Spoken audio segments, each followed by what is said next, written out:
全村16个少年测试灵根，15个有大帝之资，唯独你一个吃百家奶长大的穿越者，却是一个连杂灵根都没有的废物。前来测试的仙人看你可怜，给了你一本基础炼气诀。然而你因不认识这方世界的字，将一本普通的炼气诀硬是练成了断体秘。此时看着整个上坝村18岁以下未成年，全他妈是大帝之资，有你是农民之资，你一脸的绝望。一想到所有的农田都要你耕，40-50个老人需要你操办，你连忙一个滑跪到仙人面前：“仙人，你带上我吧，我种田种菜洗衣叠被样样在行，你留下我一个，让我怎么活？”李兰青也是有些为难，全村天才堆里偏偏出现了一个不能修炼的奇葩。你先放开我，这样成何体统？我不，仙人，你打死我吧，我已经没有活下去的勇气了。见状，你的小伙伴纷纷安慰：“木哥，你要振作，我们都走了，村里40-50号人还指望着你养老呢。”一旁站着的村民们也是出言相劝：“是啊，木哥，这也算是件好事，给我们上坝村留了条根。”最终，李兰青还是带走了小伙伴，不过倒是给你留下了些希望，送了你一本修炼功法，也算是对你的弥补。回到破旧的土屋后，你迫不及待地拿出功法就开始翻阅。功法封面写着几个烫金大字，看起来颇为不凡，但你一个也不认识，这特么也不是汉字，那娘们误。此时的你第一次意识到了知识的重要性。不过作为穿越者，你知道文字一般都是形状进化，总有些相通之处，只能一边猜一边学了。功法共有10页，传闻修仙共有10个境界，每一页代表一个境界。虽然很多文字你不认识，但好在功法上画有些图形，方便你这种文盲学习。只不过图上的小人姿势有些奇怪。修炼了足足半个时辰，你突然感觉到小腹隐隐有些作痛。有效果。正在你刻苦研习修仙大道之时，古屋大门被推开，隔壁邻居孙大娘拿着2个馒头走了进来。木哥这是在干嘛呢？孙大娘满脸笑意，她儿子被山上仙人带走，修仙这几日心里美得很。大娘，你咋进来都不敲个门？瓜娃子，大娘都不怕，你怕啥？孙大娘把馒头放在桌上，叮嘱着你记得吃饭就出门去。现在你可是村里独苗，大家宝贝的几夜，看到你完全不为美食所动，依旧盯着那本功法研习。孙大娘深深叹了口气，这孩子这次应该受到的打击不小，书都拿反了。打发走了孙大娘，你啃了2口馒头，看着被你咬过的白馒头染上鲜血，你微微皱眉。牙龈出血吗？然而半个小时后，你终于意识到出事了，不只是牙龈出血，现在你每一寸皮肤都在流血，整个人已经被鲜血染红。我擦，我这是达到炼气1层，洗金法水，这排出的莫非是体内杂质？你连忙洗了个澡，拿出铜镜瞅了2眼，只感觉自己眉宇间有黑气，隐隐形成了一朵漆黑火焰。3花聚顶，你很肯定这就是武学的最高境界，3花聚顶，只能说不愧是修仙功法，才入门便达到了武学巅峰。走出屋外的你，一时间只感觉神清气爽，就是看东西有些重影，想来是突然拥有了强大实力，身体不适应。王大妈这是要下地吗？是你大爷！闻言，门口的大爷牵着牛看向我。听到这话，你眯了眯眼睛，前面那个呢？这孩子果然受到打击不轻，前面那个是你。牛大爷，你甩了甩脑袋，头晕是正常的，眼花也是正常的，就算一切症状不对，丹田里那团气总不会有错。修炼无岁月，转眼已3年，你也从一个16岁的小青年长成了一个19岁的大青年，眉宇间越发成熟稳重，清秀帅气的脸上透露着一股子邪气。痞帅，痞帅，这3年上门说亲的媒婆都踩坏了你家门槛，10里8乡的，谁不知道上坝村独苗的名头，嫁给你便可以继承整个上坝村的所有，以后那是有吃不完的大米，种不完的田，生活奔小康那是妥妥。但你心中只有大道，功法第1页你已经练得滚瓜烂熟，可以说每个标点符号都已经记在心里。这里好像不太对，应该是当初写功法的老神仙写错了。此时的你一边修炼，一边拿着毛笔在功法上修修改改，第1页已经被你改得面目全非，并且加上了汉字标注，就连行宫的小人图也被你进行了精修，看起来活灵活现。修炼了一早上，你站起来伸了个懒腰，这个点该去给孙大娘家里犁地了。去年大叔过世了，这样的重活自然落在了你头上。你向着山间小路走去，虽不见你奔跑，速度却是快若奔雷。等你的身影消失在山峦处时，屋后2个蒙着面的身影鬼鬼祟祟地钻了出来。一人警惕地看着周围，另一人则是快速翻进了泥巴小院。走远了我放哨，你速度快一点。马鞍山上下都知道你得了仙人赐宝，以前他们还不怎么当一回事，可最近你出落得越发英俊神武，这自然引起了别人的注意。觊觎这本功法的人可不在少数。蒙面男子冲进屋里，一眼就看到了随手丢在桌子上的古董。到手了！他冲出屋外，两人汇合后快速离开了案发地。而你自然不知道功法已经被偷了，正拉着离耕地。木哥，要不歇一会儿？孙大娘颇为心疼地劝道。而我则是不以为意。我堂堂炼气期仙人，耕个地还需要歇吗？大娘你放心，我现在可是仙人，拉你2亩地还不是轻轻松松。看到你坚持，孙大娘也不再言语。翻了半亩地后，你蹲坐在田埂边喝了一口水。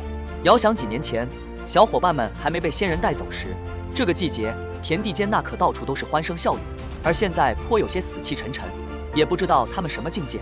就在这时，山梁上的赵婶扯着嗓子大喊：木哥，村里来了个教书先生，咱村里你最有文化，村长让我叫你回去招待一下。来了来了！你拿起扔在田埂上的麻布衣，风风火火的就往村里赶。这年头教书先生可是稀罕的很，10里8乡能认字的凑在一起，不足一手之数，而能教书育人的更是百里难寻。村长家里你拱了拱手，行了个执手礼。小子木哥见过先生。白桃转过身来，上下打量了你一眼，颇为满意的点了点头。听闻村长说你勤勉好学，只是苦于没有良师教导，而今我路过此处，倒是可以指导你呀。闻言，你心中大喜，当即用手沾了点茶水，在地上写下了几个字。先生，不知这几个字如何念？这5个字是玄天炼气法。他刚说完，你就愣住了。字，这特么不是7个字吗？这不是大道无极摔杯手吗？告别了白桃后，你回家的路上都有些浑浑噩噩。3年，足足练错了3年，也不知道现在换还来得及。玄天炼气法讲究的是吸纳天地元气，而你理解的大道无极摔杯手，则是注重横练，一拳出则开杯碎石，无物不破，完全是2个方向。看来得拿着书去找先生一个字一个字的请教。打定主意后，你便推开了土屋大门，顿时就愣住。平常老是躺在桌子上的功法，竟然不翼而飞。虽然功法被偷了，你也不气馁。3年来，这本功法早已被你翻了几千遍，可以说里面的内容80%你都记着。至于剩下的20%，知道前后内容，猜中间的可以说是易如反掌。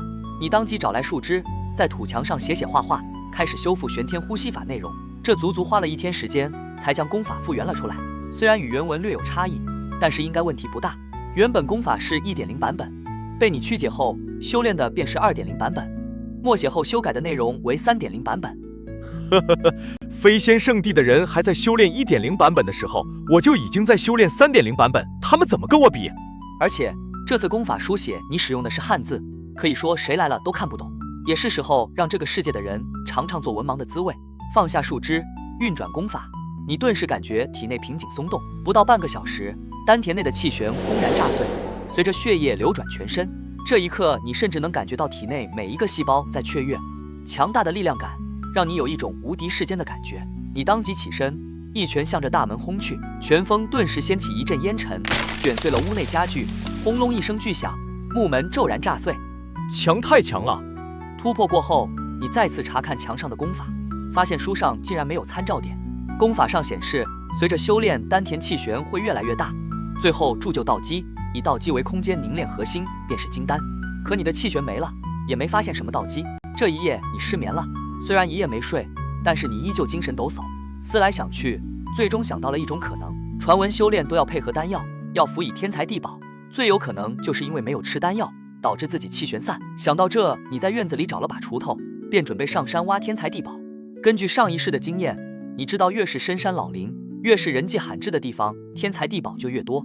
翻过马鞍山，看着前方一望无际的深山老林，你仿佛看到了无数的珍贵药材在向自己招手。再次穿过了这片林地，就要到达目的地时，你顿时傻眼。前面是一个小村子，石家屯，都是相邻的村子，你自然也去过，只是怎么可能会在这个位置？尽管你再怎么不相信，可事实摆在眼前，你也只能放弃挣扎。只是在你刚要转身离开时，空气中飘来了一股浓烈的恶臭味，这让你抬起的脚步顿时停下。这是尸臭味。轻声越过村庄外面杂乱的菜地，你总算看到了村子里的景象。只见不大的村子里横七竖八地躺满了尸体，整个村庄异常安静，似乎已经没有活人。我擦！见状你拔腿就跑，2只腿都倒腾出了幻影。两世为人，你何曾见过这种场面？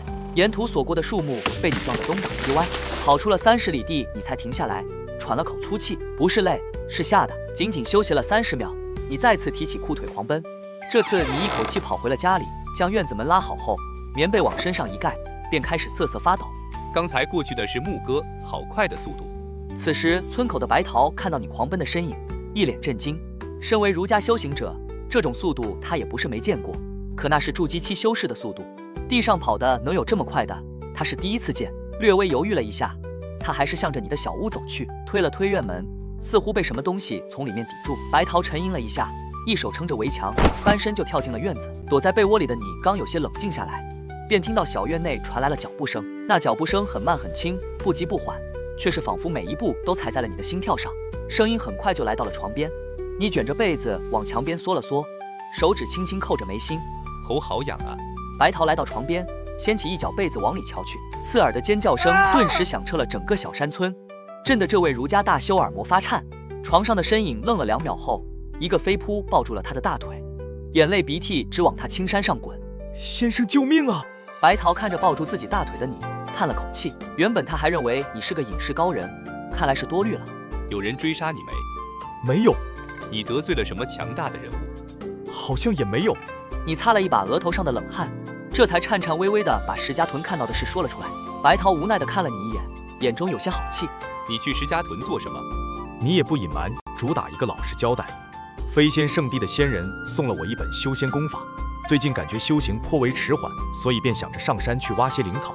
闻言，白桃目光看向刻在土墙上的文字，额头冒起黑线。这都是些什么乱七八糟的？且不说那些文字全是错的，单看那图示的行宫路线，修炼必定走火入魔。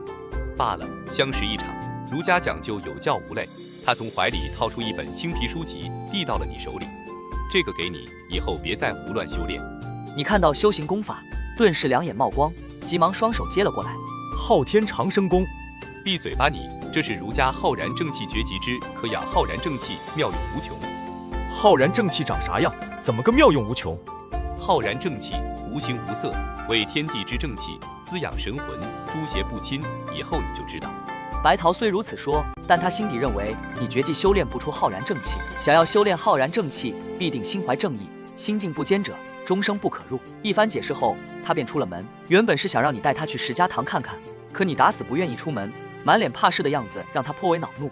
而你送走白桃后，便开始研究这本新得到的功法。浩然正气诀主打的就是随意，而种地可养浩然正气，洗衣可养浩然正气，教书育人也可养浩然正气。理解了功法思路后，你扛着把锄头就在院子里刨土种地。至于出门，不可能，绝对不可能。仅仅半晌，你便感觉到了体内出现了一丝气，摊开手掌运转功法，一缕气流从手心升腾而起。这丝气流色如红霞，看起来飘渺神秘。不对劲，先生说了，浩然正气无形无色。收回气流，你开始静坐读书，背诵《道德经》。半个小时后，就再次养出了一缕浩然正气，只是这次又有不同，这次是青色的。不对，继续换。院内舞剑，金色的；静坐发呆，白色的；蒙头睡觉，蓝色的。折腾了好几日，你只感觉现在自己体内五彩斑斓，啥颜色的浩然正气都有，就是没有无形无色。我擦，功法有误！你翻开功法，便开始修改改。都说法不可轻传，白先生给你的功法肯定是被简化了。想通了其中关键，你便开始折腾浩然正气诀 2.0 版本，只1个日夜就基本完成。期间你还借鉴了飞仙圣地的玄天法，可以说是做到了尽善尽美。在你闭关的这几日里，石家屯惨遭屠戮的消息已经传遍了10里8乡，听闻村民们死状凄惨，全身血液被稀释殆尽，俨然是魔道修士所为。甚至此事还惊动了飞仙圣地的仙人，下山查看，可惜一无所获。这日你正勤奋地在小院里练剑，你能感觉到体内金色的浩然正气逐渐壮大，这种每天都在进步的感觉让你欲罢不能。院子外，白桃隔着院墙对你打了个招呼。石家屯的事情都过去那么久了，还不敢出门。你推开院门，警惕地瞧了瞧四周，见没有什么可疑的人物后，才把白桃拉进了小院。白先生，你是不知道，我这几日天天都做噩梦，那些个村民死得太惨了。这几日住在村里，白桃也大概知道了你的来历。你不是土生土长的上坝村，而是王老头在山下的王二河里捡的。那时候你还是个襁褓里的婴儿，唯一能证明你身世就是脖子上戴着的名字牌。别人做孤儿吃的是百家饭，你可不一样。王老头是村里有名的老光棍，所以你吃的奶全靠村里妇人们东拼西凑，百家奶第一人。在王老头过世后，你更是天天在村里轮换着蹭饭，也还好，村子虽小，却也还算富足，否则你绝技是长不了这么大。白桃不禁有些感叹，这个上坝村独苗的名头还真不是浪得虚名。牧哥呀，读书人养浩然正气，行事须淡然正派，不惧邪魔，不畏强权。你双手执弟子礼，态度恭敬。先生教训的是。那你随我出去走走，我们就在村里逛逛，不出村。然而在一番劝解之下，你依然不肯迈出小院半步，白桃只能甩袖离去。他教书育人数十载，从未见过如此油盐不进之人。现在最后悔的就是将那本浩然正气诀传于你，纯属浪费。走到村口，白桃搬来一个摇椅，悠闲地躺下。就在这时，村外山脊处，一个身穿银白战甲的中年男子正缓步而来。消息终究是泄露了。白桃冷哼了一声后，便不再关注。一个养出了15个绝世天骄的小山村，被盯上在所难免。若不是飞仙圣地严防死守，这个小地方怕是早就已经不得安宁。白袍将军径直走进村里，抬腿踢了一脚白桃的摇摇椅。牧哥家怎么走？此时的你正快乐地收割着各式各样的浩然正气，时只听砰的一声巨响，小院大门被一脚踢飞了出去。你连忙侧身避过，只见院外站着一个身着白袍的将军，身材高大魁梧，面容透露着刚毅及杀伐之气，一看就给人一种不可力敌的感觉。你就是牧哥。楚天阔大步迈进小院，也不等你回应，抬手将一本沾染着暗红色血迹的功法扔了过来。此乃百战杀神功，本帅给你3日时间，若能入门，可入我百战杀神军；若是3日未能入门，说完他当即转身离开。整个过程，你连一句拒绝的话都没机会说。等你反应过来，冲出小院时，街道上哪里还有对方身影？卧槽，强买强卖！你知道小村会被盯上，却不想会这么快。这时，你再次想到了赖在村里不走的白先生，对方怕是也不只是路过歇脚那么简单。力量，我需要更强大的力量。你翻开百战杀神功，这本功法与之前修炼的2本都不同。玄天呼吸法讲究吐纳，浩然正气诀讲究修身，而这百战杀神功更注重杀敌。对方敢毫无顾忌地将功法交予自己，定然在功法上做了手脚。好生歹毒的心思！你暗暗咬牙，自然不想为别人做嫁衣。那么只有将功法进行修改的修炼，这个你很是擅长。可能是过于紧张，这次足足2日过去，依然没有修炼入门。眼看就要到验收的日期，你的心里越发紧迫。要逃吗？可村子里的人怎么办？不，先下手为强。心一狠，牙一咬，你拿出家里唯一的一把砍柴刀，就着月色便往村外摸去。村长家厢房里挑灯夜读的白桃放下书本，背着双手走到窗边。之前倒是我看走了眼，还算有些血性，只不过此去恐再难回来。还是读书好呀，这就是不好好读书的结果，只能行莽夫之事，终究不得善终。你出了村子后就掏出柴刀。这2日听说那白袍将军并未离开，而是在马鞍山顶搭了帐篷以作休息，想来也是为了守着小村，避免你逃跑。夜间山路并不好走，但是你的速度确实不慢，身形仿若鬼魅，所过之处深不沾草，没有发出丝毫动静。山顶帐篷里，楚天阔骤然睁开眼睛，整个山间极为安静，就连鸟叫虫鸣声都已经消失不见。但他一生大小战役上百次，自是对杀气尤为敏感。虽然你没有发出丝毫动静，但是那几乎毫不掩饰的杀意却是如此清晰。有点意思，只想逼他一把，没想到竟然逼得他恶向胆边生。拿过身边的长枪的他，偷偷掀开帐篷一角，看向外面，便瞧见你正蹲在地上，往他的行军锅里倒砒霜。好小子，竟然还玩阴的！倒完砒霜，你伸出手指在锅里搅拌了2下，最后把手指在嘴里砸了砸。很好，无色无味。这下即便自己死了，对方也别想好过。咽了咽口水的你，拿着柴刀向军帐摸去，相距10数米时，便抬刀猛地劈向军帐。数米长的刀光一闪而逝，军帐轰然炸碎间，楚天阔举枪刺向你的咽喉。2人都是突然出手，楚天阔认为你只是凡人，而你则不知道对方早已发现，互拼之下险些双双归西。慌乱间，你将柴刀横在面前，刺耳的金属碰撞声响彻山间，惊起无数飞鸟。柴刀被强大力道冲击，直接断成2截。好在借着兵器相撞，你躲过了这一枪。大道无极摔杯手，你当即弃刀换掌，抓向楚天阔咽喉。对方横枪格挡，2人使一交锋，便是搏命的打法。楚天阔不断后退，心中越打越惊。他得到的消息是，这里出现了15个修炼天才，全村仅有1个少年无法修炼。原本他是抱着试一试的心态，想看看能不能捡个漏，却不想剩下的这个才是真正的妖孽。要知道，他可是筑基修士，而且是主攻杀伐的筑基修士。现在既然被一个少年压着打，那强大的力道震得他手臂发麻，若不是持有灵枪，两人都是空手肉搏的话，他可能已经落败。等下，我们之间可能有些误会。你继续欺身而上，不给楚天阔缓和的时间。生死之战，每一秒都能决定胜负。你一旦犹豫，很可能下一刻就会被钉死在这马鞍山之上。没有误会，今日我就是来杀你。见你油盐不进，楚天阔一步踏空，向着山下飞去，速度快若闪电。踏空飞行筑基期。见对方跑了，你在原地愣了3秒，仅仅是3秒，你便拔腿朝着楚天阔追去。只不过你不会飞，只能在山林间奔跑，但是速度却也是不慢。对方实力不凡，而且似乎颇有势力，而今已经得罪了，便不能放虎归山。两人一追一逃，很快就出了天龙县。再往前走，便是顺安郡的地界。期间，楚天阔数次停下来，想看看你是否已经放弃。每次不等他休息片刻，后面那道滚滚烟尘就出现在了视线。该死，这是什么狗屁膏药？不得已，他只能再次御空飞行。体内灵气充盈的时候都被压着打，现在长时间飞行，消耗巨大，更加不是对手。上坝村天边微微泛白，白桃推门看向不远处的马鞍山。尽管早就知道结果，但他心中不免有些失落。若是你有些天赋还好，那个凡间王朝的将军想来会惜才，留你一命。偏偏你大字不识一个，体内毫无灵根，这种废材对一个筑基修士出手，结果可想而知。此时的顺安城守城均是一副懒散模样，将枪杵在地上打瞌睡。就在这时，一道红光从天际飞来，掉落在城门口。士兵慌忙拿起长枪，喝问来者何人？你们郡守可在？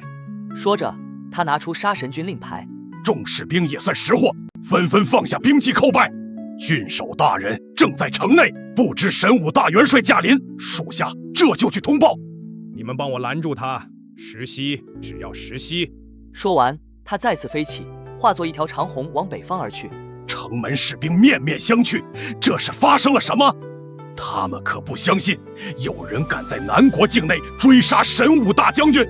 只是容不得他们多想，地平线上一条烟尘滚滚，那条烟尘临近后，他们才看清那竟是一个人，如同疯魔一般的人。此时的你长发散乱，麻布长衣破破烂烂，舌头伸得老长，双眼猩红，如同恶鬼。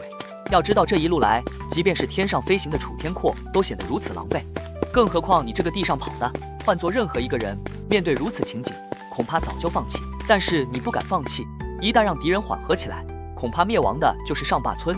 临近城门，你猛地一个急刹，漫天烟尘和飓风扑向城门口商贩和士兵，掀翻了那些临时搭建的铺子和惊恐的众人。你们才开口说了2个字，你就杵着膝盖剧烈的咳嗽起来。半晌后，你总算平复下胸腔的难受，当即跑到护城河边猛灌了2口河水。你们有没有看到有人从这里飞过？守城士兵纷纷抬手指向北方。开玩笑，这铁定就是追杀神武大将军，让他们拦下来。怎么拦？别说是10息，就是1息都困难。神仙打架，凡人凑上去只能自找死路。你找准了方向，脚下再次蓄力，起步便带起狂风，速度直接爆表。两人一追一逃，很快就出了顺安郡地界。消息传遍南国，掀起了无数狂风暴雨。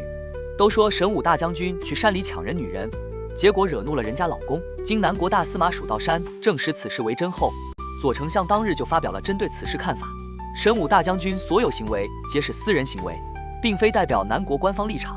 南国国土巨大，横跨南北近万里，楚天阔左冲右突，绕了不少弯路，足足靠着毅力飞了近万里，才逃到国都望天城。筑基期灵力有限，若是按常理飞行个上百里早已见底，可见楚天阔求生欲是多么强烈。望天城外看着楚天阔身影跌跌撞撞地冲进城里，你不甘心地躲进了城外。农田一处水沟里，大口喘着粗气，只感觉心口火得厉害。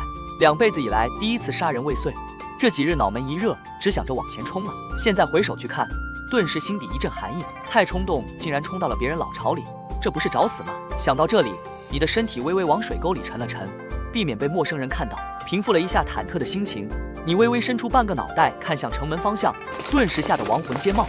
只见几10个银甲士兵气冲冲地拿着武器冲出了城门，旁边还跟着个仙风道骨的老者。我靠，他不讲武德，竟然摇人了！其实楚天阔这一路上不止一次向都城和各方求助，奈何整个南国都抱着看热闹的态度。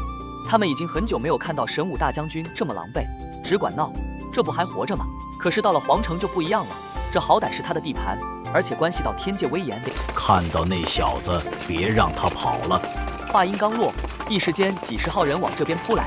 见状，你强咬着牙，卖命的在田野里狂奔，而空中那个仙风道骨的老道正在御剑追你。南国大司马蜀道山金丹期强者追杀，一个筑基期惹出一个金丹期，简直就是恶心。修仙界真的恶心。你不敢往顺安郡跑，担心引狼入室。毕竟上坝村的村民们可都是普通人。死老头，放过我吧！我上有老下有小，死在这里你罪不可赦。嘴角轻笑，不急不缓，仿若遛狗。小子，你就骂吧，你越骂老头子，我就越兴奋。老子数到3，你再跑，就不要怪我以大欺小。他虽然嘴上说着，却是一直没有动手，更想看看你这家伙究竟有多少潜力，还能再跑多少。要知道，楚天阔从顺安郡逃回来，几乎丢了半条命，现在还躺在家里下不来床，而你16又是上万里，眼看就要逃出南国境内。蜀道山当即加速，想要将你拦下。可是随着他的加速，前方的身影速度同样在暴增。哎呦，这小子竟然还有余力！蜀道山面色一惊，随后变得凝重。不好，前方是恶鬼渊，南国最恐怖的禁地。他再次催化灵力，提升速度。可是他不提速还好，他这一提速，你仿若吃了猛药一般，瞬间就窜出去老远。还一边狂奔一边乱叫，妈呀，救命！老头杀人了！又卖力追出去数十里后，蜀道山停了下来，前面的土地看起来一片焦黑，空气中夹杂着淡淡的血腥气。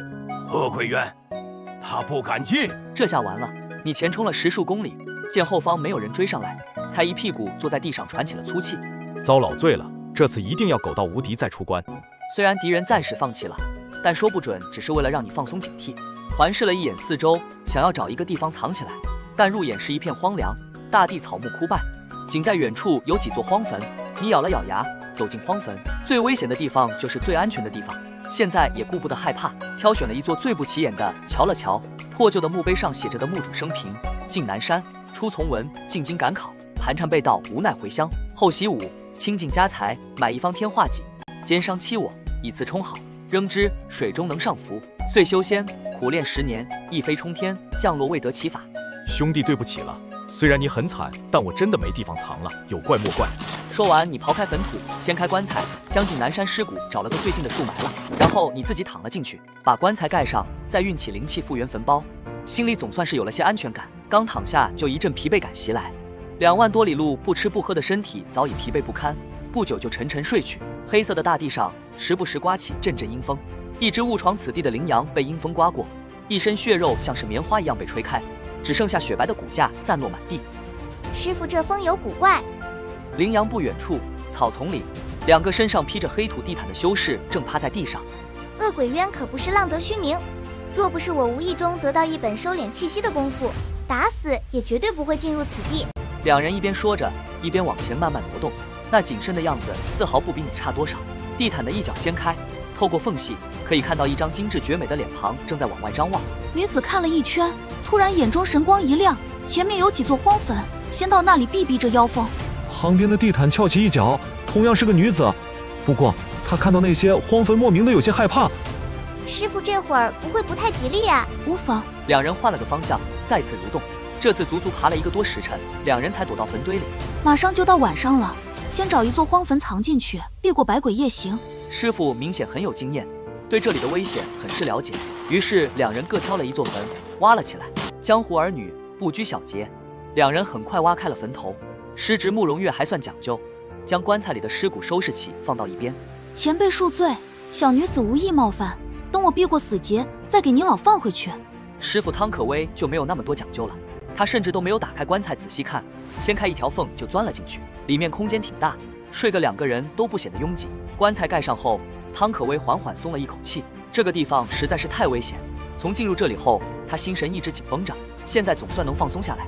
旁边坟包传来慕容月弱弱的声音：“师傅，我有些害怕。”汤可威缓缓开口，声音充满着沉稳与冷静：“有什么可害怕？都是些死去不知道多久的老前辈，还能爬起来把你办了不成？赶紧休息，明天还要出去寻找血灵花。”整片坟地再次陷入了寂静无声，只是偶尔能听到外面鬼哭狼嚎，或有军队路过的声音。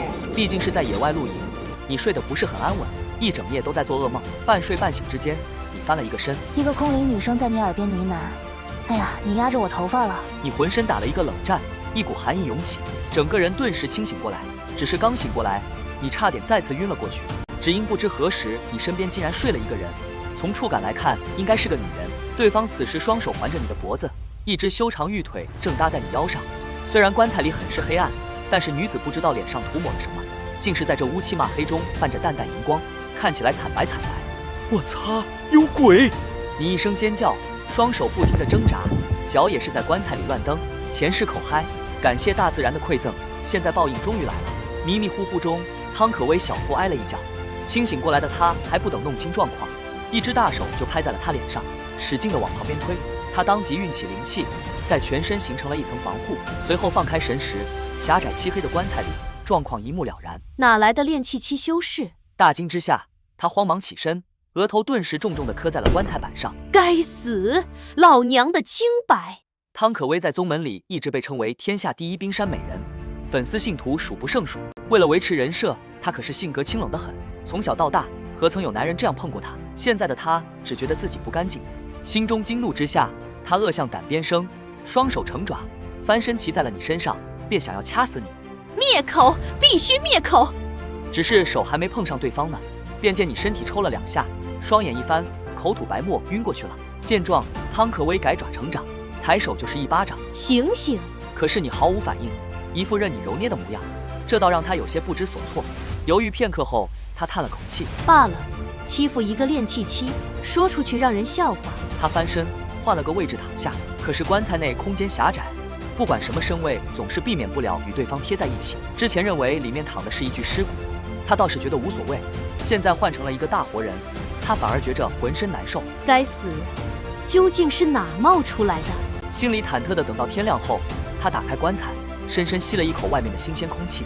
冰冷的寒风吹来，蹲在棺材边上的汤可威死死咬着银牙。棺材里的你一身蓝缕麻布衣，破破烂烂，脚上只有一只草鞋，而且这只鞋的鞋底还被磨穿了，妥妥的一副乞丐模样。汤可威撑着小腹一阵呕吐，不敢相信自己竟然被一个乞丐睡了。旁边慕容月也爬了出来，他打了个哈欠，而后狐疑地看向汤可威：“师傅，你这是咋了？”汤可威连忙收紧心神，关键时候可不能让小师侄看出了端倪。他袖袍一挥，棺材板再次盖上，顺便搬了一块巨石压了上去，最后感觉不稳，又在巨石上贴了张重力符。阿弥陀佛！慕容月惊讶地看着前者一阵骚操作，心里颇为不解：“师傅，你啥时候信佛了？”你懂个屁！本仙子是在给这里冤死的人进行超度。两人离开很久后，你才再次醒来，感受了一下周围没有异样后，深深吸了一口气，心中一阵卧槽，果然不能睡坟地，昨晚上竟然做噩梦。你伸手推了推棺材板，没推开。不应该啊，老子炼气期修为这么拉。于是你再次加大了力度，甚至操控灵气，想要掀开棺材板上的泥土，但是依然毫无反应。顿时你的心就慌了。你只想暂住，没想常住。折腾了大半个时辰，累得气喘吁吁，却依然毫无反应。唾骂了一声，你无力地瘫坐在地。这下死定了。3日后，两女总算是有惊无险地找到了血灵花。慕容月激动的小脸通红，有了血灵花，他师尊总算有救了。小心翼翼地将花收起，他美眸不经意地瞟向一旁的汤可威。这几日后者看起来郁郁寡欢，似乎心情不是很好，甚至昨日头发还盘成了发髻。更奇怪的是，就在刚才，对方还在袖口上系了块黑布。师傅可不能乱系，这是妇人死了丈夫戴的守节布条。小妮子一脸郑重地出声提醒，可换来的却是汤可威一个白眼。你怎么知道我没死丈夫？闻言，慕容月一脸懵，但又不敢问。两人原路返回，依然小心谨慎，全程穿着吉利服爬行移动，期间也遇到了好几次危险。有路边哭泣的婴儿，其哭声所过之处竟是大地颤动，似乎有无数恐怖怪物正在地底翻动。有吊死在树上摆动的干尸，只略微靠近，便感觉身上水分快速流失。还有一具迷路的骨架，它所过之处，天空莫名落下陨石，地面莫名塌陷，骨架艰难前行，嘴里还在唠叨着谁抢了他房子。不愧是恶鬼渊，实在是太恐怖。两人回来，路过原先休息的坟冢，汤可威一脸悲切，默默地将最不起眼的那座坟冢墓碑扔掉，换了一块新的，一边跪地哭泣，一边刻上了碑文：逍遥宗汤氏夫君小乞丐之墓。慕容月樱桃小嘴张得老大，心中也是一阵悲意袭来。原来师父已经成婚了，只是夫君死在了这恶鬼渊吗？怪不得他对这恶鬼渊如此熟悉，怪不得这些年来他性格如此清冷。师傅好可怜，师傅好深情。别让我知道你是谁，老子出去有你好看。谁在外面哭坟？先别哭了，帮我挪一下石头，能听到吗？地狱空荡荡，恶魔在人间。你喊你的，我哭我的。一块墓碑，一座荒坟，似乎隔绝成了两个世界。外面的人很伤心，里面的人更伤心，哭声逐渐远去，你的心情也跌落了谷底。现在唯一的生路就是突破筑基期，掀翻封印。可是恶鬼渊没有灵气，只有无穷无尽的鬼气。别说是你，即便是天下第一圣体来了也办不到。想到这里，你脑海中小灯泡一亮。为什么就不能改善一下，将原本需要吸收灵气才能提升实力的功法改成吸收鬼气？不对，吸收鬼气也有问题，到时候离开这鬼地方就修炼不了，干脆一步到位改成吸收空气。想到就做，你当即将玄天呼吸法抄录在棺材板上，开始修改。历时1天半，这个世界上第一本吸收空气修炼的功法诞生了。而且这种功法修炼需要配合元素周期表、各地方空气成分、PM2.5 参数等进行修炼，可以说里面的知识点覆盖之广泛。大帝来了也只能直摇头。你深深吸了一口空气，顿时就打了个饱嗝，只感觉自己实力正在飞速提升。呜哈哈，我简直就是个天才！别人呼吸只是为了活着，而自己呼吸则能不断变强，就连睡觉都在不断吸收空气。原本一天修炼8个小时的强度，现在直接提升到24个小时，活该无敌！而且这个功法与自己的空灵根简直是绝配。谁说我没有灵根的？本宫灵根名字叫空灵根，空空如也的空。随着你几大口吸去，整个恶鬼渊的空气都稀薄了很多，氧气含量急速下降，误入此地的动物一时间都产生了高原反应。不知过了多久，爬出棺材的你一脸气愤地踢翻了汤可威力的杯。你特么才是小乞丐，你全家都是小乞丐！这娘们搞什么飞机？这2天你总算想通了，那晚上不是做噩梦，是有人趁自己熟睡钻进了自己被窝，事后不想认账，便想杀人灭口，所以给自己下了封印。还好你天资无双，凭借玄天呼吸法 4.0 版本突破筑基期，这才逃了出来。不过机缘与风险同在，你在棺材里找到了一本功法飞天御剑诀，这应该就是让墓主进南山摔死的那本御剑功。这本功法对惯性研究颇深，若是修成，御剑速度可与金丹7比肩。弱点是消耗很大，而且无法减速。若是落在别人手里，或许就是废物，但是落在自己手里，那就是妥妥的神功。毕竟别人御剑消耗的是灵气，你消耗的是空气，吸一口消耗多少都给他马上补回来。就是这没刹车的弱点有些麻烦，只半个小时你就已经将功法练就小成。现在就缺一把剑，选了个方向，先离开这个鬼地方再说。只是才走几步，你又停了下来，你的耳边仿佛有一个女人在低语，声音漂浮不定，时远时近。何人装神弄鬼，还不快滚出来！你一声暴喝，眼中杀机闪烁。现在你可是筑基期，是能够御空飞行的存在，即便是南国神武大将军在前，也要恭恭敬敬地称呼一声道友。呵呵，官人留下来陪陪奴家，这里好黑，我好害怕。幽怨的声音响起，夹杂着阴风，吹起黑色烟尘。你面色凝重，沉默半晌后，坚定开口：阁下请自重，我不是那种人。正伺机动手的恶灵呼吸一滞，只感觉有口浓痰卡在喉咙里，上不来下不去，格外难受。他虚幻的身影猛地扑向你，只是刚接近便被你吸进了肺里，然后快速被分解化作能量，来不及惊叫便彻底消散。卧槽，刚才那口空气 PM2.5 超标，差点呛住。等了半晌不见那声音响起，你摇了摇头便离开，一连2天才走出黑色大地，看到外面郁郁葱葱，有种恍若隔世的感觉。又走了5天后，总算看到了一座城池，一问才知道这里已经不是南国。第一，卧槽，自己竟然出国了，没护照会不会被抓？你怀着忐忑的心情走进城，一路上都是些吆喝声。各位，明日逍遥宗收徒大会，一手消息，冰山美人汤可威第1次开山收徒。珠穆朗玛峰峰主放话，此次他要收5个地灵根，亲传出售。朱峰主喜好露营，仅需3灵石。明月峰招杂役，每天1灵石，只要10人。刚开始你还不是很在意，只是很快你就刷新了认知。这街上好多修士透露出来的修为都是筑基期，一打听你才知道，原来筑基期只是这个世界垫底的，筑基期只是刚踏入修行界。街上修士看到你也是频频摇头感叹，一个乞丐都筑基期修为，我等还是需要努力。儿子，你看，以后若是不努力修行，你只能和这筑基期乞丐抢剩饭吃。就在这时，叮当一声轻响，街上一华贵装扮的美妇人往你碗里扔了一块灵石。见状，你愣了一下，面色有些茫然。自己啥时候手里多了一个碗？不是，你们真将我当成乞丐了呀？老子没有自尊的吗？你愤怒地将碗里的零食揣进兜里，然后缓步跟上了美妇人。美妇人见小乞丐跟了上来，脸色有些犹豫，她停下脚步，不舍得将手里的鸡腿放进了你的碗里。旁边丫鬟一脸不善，对这种贪得无厌的人很是不齿。小乞丐，你不要再跟着，好手好脚，有的是活干，就欺负我们夫人心善是吧？然而你跟着只是想问一下美夫人身份，若是以后自己发达了方便报答，真的不是贪图这根鸡腿。多谢夫人慷慨解囊。小丫鬟冷哼一声，拉着美夫人离去了。随着逍遥宗收徒大典临近，游仙城这2日人满为患，客栈价格直线飙升。你吸了吸鼻子，转身离去，找了一个避风的角落蹲了下来。不管在哪里，没有钱都是寸步难行。这一刻，你多少有些想念上坝村了，想念每天会送自己些馒头的孙二娘，想念催着自己找媳妇的赵氏，还有一起在田埂上玩耍的小伙伴。第2日一早，天才微微亮起，求仙城就热闹起来，无数修士争先恐后涌向逍遥宗。你买了一双布鞋麻衣，换了一身行头，也匆匆地赶向逍遥宗。你要拜师，要赚大钱，要衣锦还乡。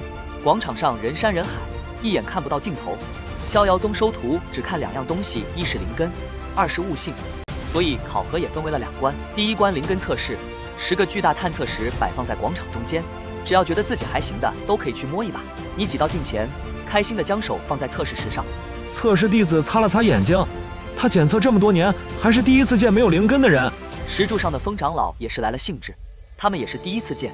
只能说是世界之大，无奇不有。灵根如同人体里的一个器官，每个人都存在，只是品质不同。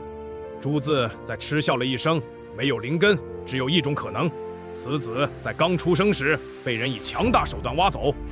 有长老不解地问道：若是灵根可以夺取，那岂不是拥有绝佳资质的天骄都很危险？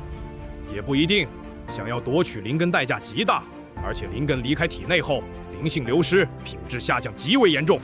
台上长老议论纷纷，台下却是争执了起来。我不服，我是筑基期，怎么可能没有灵根？一定是你们检测错了。你死死地抱着测试石，打死也不撒手。台上汤可威皱着眉头，这个男人给他一种很熟悉的感觉，似乎爱恨交加见过，可是在哪里见过他，一时之间想不起来。月儿，你去把那小子喊过来。慕容月心中一喜，觉得师傅总算是开窍了，只不过看中的这小子好像有些疯，不过也无碍，毕竟收徒嘛，有第1个就会有第2个，有第2个就会有无数个。很快他就把你带了过来。你斜瞥了汤可威一眼，心里有些不满。自己正忙着宗门考核，这娘们咋咋呼呼的叫自己过来干啥？瞎耽误功夫。看到你的表情，汤可威也有些来气。你好像对我不是很满意。仙子这是哪里话？小的家里耕田，您这种美女看多了容易长针眼。汤可威气到俏脸变形，这是在夸自己吗？还是在骂自己？谁给你的胆，竟然敢讥讽于我？闻言你不说话，埋着脑袋像是在反思。不过一旁的慕容月却是在你眼里看到了满满的不满。冷场了半晌，汤可威总算是开口了。我乃是百花峰峰主汤可威，你可愿拜我为师？他来收徒本就是凑个热闹，原本也没有打算收什么徒，而今看到你如此对他不屑一顾，反而激起了他好胜之心，当即决定收个徒弟折磨折磨。旁边各峰峰主及长老都投来了诧异的眼神。要知道汤可威可是从未收过徒。你双手捏着衣角，看起来一副腼腆模样。那个拜你为师有灵石拿吗？汤可威强压下心里的火气，冷冷开口：每月10颗下品灵石。话音刚落，浴室地板传来一声巨响，周边数米地面都颤动了几下。双膝跪地，眼中是压抑不住的惊喜神色。要知道外门弟子每月才5颗下品灵石，杂役弟子才1颗。师傅在上，请受徒儿一拜。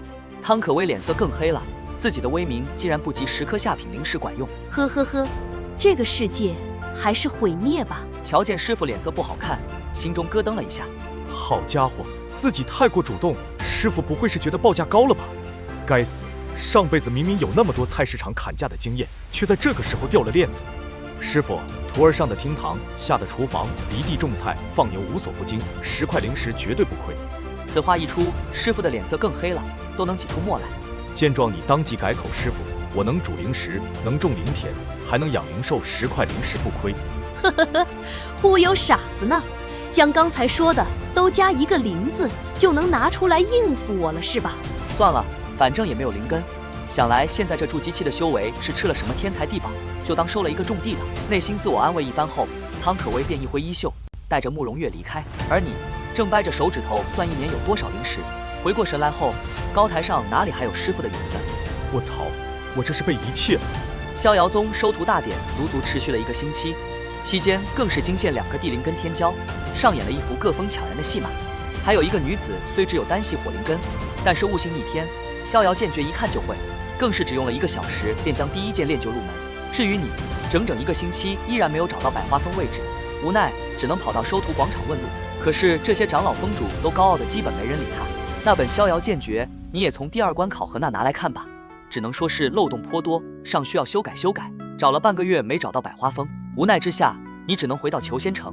可是这里终究不是上坝村，你1没房屋，2没田地，3没灵石，仅仅待了2天就开始靠人接济。好心的大哥大姐，好心的婶婶阿姨，我是百花峰主汤可威大徒弟，求求大家赏口饭吃吧。拿着破碗裹着棉被，打着师傅的旗号沿街乞讨，面对路人的指指点点。刚开始你还羞红了脸，但只过几日就已经习以为常。只半个月，整个求仙城的人都知道，城里来了个小乞丐，自称百花峰汤可威的大徒弟。等老子凑够盘缠，再也不受这鸟气。出来这么久了，你想家了，想上坝村了，在那里吃得饱，穿得暖，还有人介绍媳妇。这什么狗屁的逍遥宗，什么狗屁的百花峰，狗都不带。裹着破烂棉被，缩在一个大户人家门口等着投喂。吱嘎声中，大门被打开。上次说叫自己的小丫鬟伸出脑袋，满脸气愤。死乞丐，我们夫人心善施舍你，怎么还赖上？你尴尬地紧了紧棉被。你也没办法，这城里好心人就这么一个。看着小丫鬟递过来的食盒，你颤抖着手接过，有肉有青菜，还有鸡腿，在村里都没吃得这么丰盛，亲人呐！小丫鬟看着狼吞虎咽的你，深深叹了一口气。你说你好歹是筑基修士，咋能混成这样？闻言，你的鼻子抽了抽，眼泪不争气地滚了出来，心里感觉很委屈。你并不是没有努力过，这几天你也在到处谋职，可是种田耕地的活这里根本找不着。炼丹炼器不会护卫保镖，人家只招熟人。酒楼店铺打杂要检验诚信资质。没踏入社会，觉得自己啥都能干，踏入社会才发现啥都干不了。悠悠苍天，何薄于我？